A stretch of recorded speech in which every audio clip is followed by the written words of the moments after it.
Pastor, eu fui batizado na igreja católica quando eu era recém-nascido e agora eu estou na igreja evangélica. Por que eu preciso me batizar de novo? Essa foi a pergunta que eu ouvi alguns meses atrás e não foi a primeira vez que eu ouvi essa pergunta na minha vida, é uma dúvida frequente e às vezes pouco explicado. Parece que é só uma regra que não, chegou na igreja evangélica, você obrigatoriamente tem que ser batizado. Mas não tem a ver com uma regra, tem a ver com um princípio muito simples. O princípio não é desprezar o batismo na igreja católica. O batismo da igreja católica representa a fé do pai da criança que está sendo batizada, não a fé da criança, até porque a criança não tem como expressar sua fé. A criança não sabe o que está acontecendo, ela não lembra, a não ser por fotos daquilo que aconteceu com ela no momento em que ela foi batizada. O batismo católico é muito bonito no que diz respeito a expressar o que os pais desejam para aquela criança, o que os padrinhos desejam para aquela criança. O batismo na igreja católica, quando a criança é bem nova ainda, representa o seguinte: eu quero que essa criança seja purificada do seu pecado, que ela seja livre do paganismo. Esse é o objetivo. E se seus pais fizeram isso por você, é porque eles te amaram, é porque era a fé deles e eles queriam o melhor para você. Mas isso não expressou a sua fé.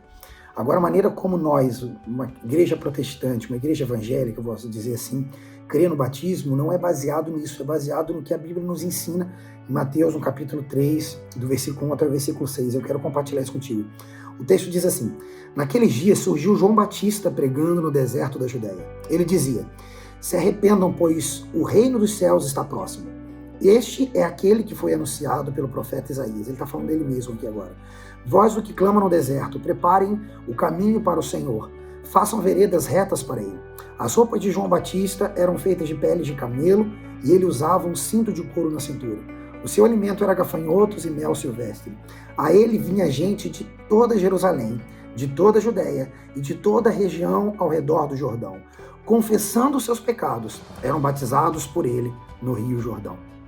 Perceba que aqui é muito claro a maneira como a Bíblia nos apresenta o batismo. João Batista estava no deserto, ele pregava arrependimento.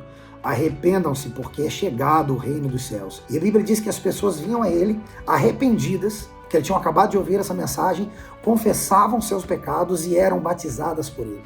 Então o batismo não é outra coisa senão um ato de arrependimento. É uma confissão pública de pecados.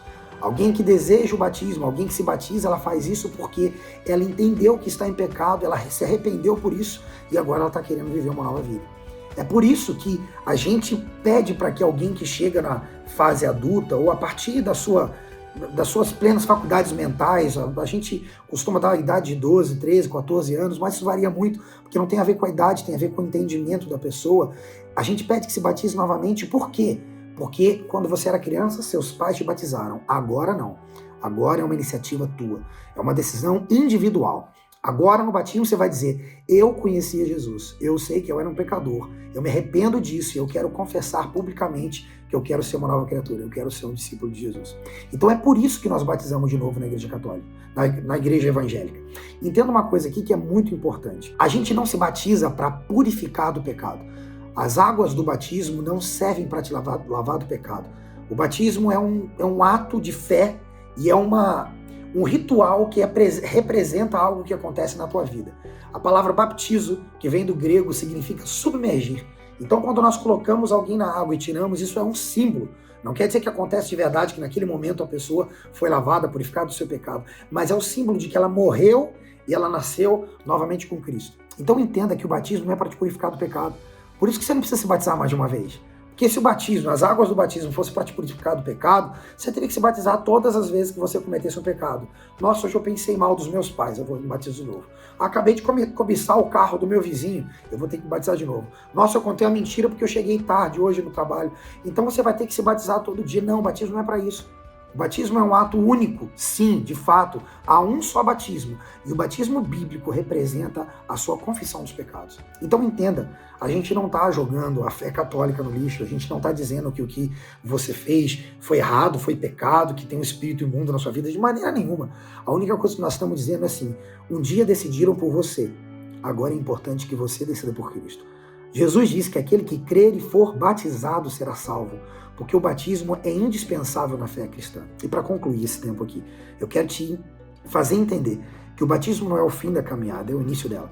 Durante muito tempo a igreja entendeu que as pessoas que eram batizadas, agora estava tudo certo, estava pronto. Então você tem que aceitar Jesus, você faz 1 ano de curso, mais 1 ano de probatório para depois se batizar, e parecia que o batismo era a coroação da vida cristã. Agora você é perfeito, se batize. João Batista batizava as pessoas sem saber nem muito bem quem elas eram, apenas sabendo que elas estavam convictas e arrependidas dos seus pecados, porque o batismo é o início da corrida da vida cristã, não é linha de chegada. Então você que já entendeu que Jesus mudou a sua vida, você que já decidiu por ele, decida também por tomar essa decisão pública e saber que a partir daí começa uma caminhada, uma jornada incrível de uma vida nova com Deus. Que Deus te abençoe. Se você foi abençoado aqui nesse vídeo, eu quero te convidar a curtir aqui para mais pessoas poderem assistir, a nos seguir aqui, a se inscrever no canal e a compartilhar esse vídeo com alguém, para que alguém também seja abençoado junto contigo.